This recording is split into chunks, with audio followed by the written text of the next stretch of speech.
भाजी तो आप बहुत खाए होंगे, बैगन का भाजी, भिंडी का भाजी या बहुत तरह के भाजी खाते होंगे, लेकिन आज का रेसिपी लेके आई हूँ मिर्ची का भाजी। ये बहुत ही सरल और आसान बनाने का तरीका है। जब भी आपका मन चटपटा करे तब भी भाजी बना के खा सकते हो। तो चलिए ये वीडियो हम स्टार्ट करते हैं। तो सबसे पहले यहाँ पर हम चीरा लगा के इसका बीज निकाल लेते हैं। इसको हम 2-3 पानी से अच्छे से धो लिए हैं। एक कॉटन कपड़ा से पानी इसका पोंछ लिए हैं। इस तरह से बीच में हम इस तरह से चीरा लगा लेंगे। इसका हमको बीज निकाल लेना है। आप चम्मच के सहारे भी निकाल सकते हो। इस तरह से हाथ के सहारे हम निकाल लिए हैं। अगर चम्मच से निकालेंगे तो ये ज्यादा चीरा लग जाएगा। इसको यहाँ बीज निकाल के रख देते हैं। इसको आप हरी मिर्च बोल सकते हो या बज्जी मिर्च भी बोल सकते हो। आप क्या बोलते हो कमेंट में बताइएगा। इसका भी बीज निकाल लेते हैं। इससे क्या होगा कि तीखा कम बनेगा भाजी। इस तरह से हम निकाल लेंगे सारे मिर्च का। सारी मिर्च को हम चीरा लगा लिए हैं। इस तरह से लगा लेना है। एक बाउल में हम 1 कप बेसन ले लिए हैं। 1/4 चावल का आटा डाल रहे हैं कुरकुरे के लिए। आधा चम्मच हम अजवाइन ले लिए हैं। अजवाइन को हाथ से इस तरह से मसल के करेंगे तो क्या होगा कि इसका फ्लेवर बहुत ही अच्छा आएगा। ये भाजी में इस तरह से मिला देंगे। 1/4 हम हींग डाल देते हैं। अब 1 चम्मच लाल मिर्च पाउडर, 1 छोटी चम्मच हल्दी पाउडर, स्वाद के अनुसार नमक डाल देते हैं। 1 चुटकी बेकिंग सोडा। अब थोड़ा पानी डालकर गाढ़ा हम घोल बनाएंगे। इस तरह से मिला लेंगे। घोल को हम चिकना कर लेंगे। ये बहुत आसान रेसिपी है। ये मोटी वाली मिर्च सर्दियों के मौसम में ही मिलता है। घोल तैयार हो गया है। अब मिर्च के अंदर हम स्टफिंग के लिए यहाँ पर हम जीरा पाउडर और नमक स्वाद के अनुसार मिश्रण कर लेंगे।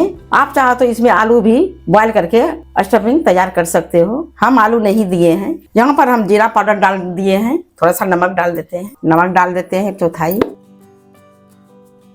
अब क्या करेंगे, इसको हम मिर्च के अंदर मिला के स्टफिंग तैयार करेंगे। इसके अंदर हम इस तरह से मिला लेंगे। अगर चम्मच से नहीं होता है तो आप हाथ से भी मिला के इस तरह से मिला देंगे। इसको तलने के बाद बहुत ही बेहतरीन स्वाद आएगा इस तरह से करने से। इसी तरह से हम सारे मिर्च को कर लेंगे। हाथ के सहारे इस तरह से सारे मिर्च को हम मिला लेंगे। तलने के लिए यहाँ पर कढ़ाई चढ़ा दिए हैं। जैसे ही गर्म होगा यहाँ पर हम सरसों का तेल डालेंगे। सरसों का तेल में ही ज्यादा पकौड़ा या भाजी अच्छा लगता है, इसीलिए सरसों का ही तेल यूज करें। अगर नहीं है तो आप कोई भी तेल यूज कर सकते हो। करीबन यहाँ पर हम 250 ग्राम तेल डाल दिए हैं। अब इसको हम इस तरह से मिला लेते हैं। इस तरह से मिर्च को मिला के हमको तल लेना है। कढ़ाई गर्म हो गया है। कढ़ाई में हम डाल देते हैं इस तरह से। फिर दूसरा मिर्च को भी हम डालेंगे।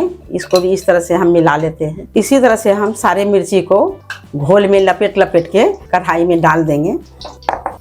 इसको हम धीरे धीरे चेक कर लेते हैं। ये अभी नहीं पका है। इसको हम 1-2 मिनट और छोड़ देते हैं। इस तरह से हम पलट देंगे। इसको हम धीरे धीरे अब पलट देते हैं। इस तरह से हम पलट रहे हैं। इस तरह से हाथ से इसको हम पलट देते हैं। आंच को मध्यम करके भाजी को हम गोल्डन ब्राउन कुरकुरा होने तक तल लेंगे। इसको हम पलटते रहेंगे। अब इसको हम निकाल लेंगे।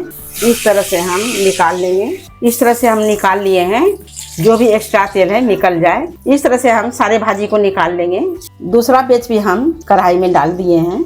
अगर खाली पड़े तो इस तरह से आप बेसन डाल सकते हो। इस तरह से आप घोल डाल सकते हो। इस तरह से हम सारे भाजी को बना लेंगे। इसको भी हम पलट देंगे। इस तरह से सावधानी से हाथ से भी हम पलट देते हैं। डंडी को पकड़ के इस तरह से हम पलट देंगे। सब बहुत सावधानी से इस तरह से हमको पलट देना है। इस तरह से धीरे धीरे हम पलट देंगे। इसको भी अब हम निकाल लेते हैं। ये भी ब्राउन कलर में हो गया है। इस तरह से एक एक करके हम भाजी को निकाल लेते हैं।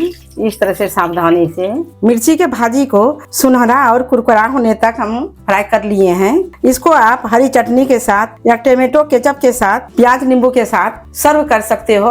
बहुत ही अच्छा लगेगा। ये जाड़े के मौसम में, बरसात के मौसम में ये पकौड़ा बहुत ही अच्छा लगता है। खासकर ठंडा के दिन में ज्यादा अच्छा लगता है खाने में। मिर्च के भाजी का रेसिपी आपको कैसा लगा है? अच्छा लगा हो तो ज्यादा से ज्यादा लाइक और मेरे चैनल पर हो तो सब्सक्राइब करना ना भूलें। धन्यवाद।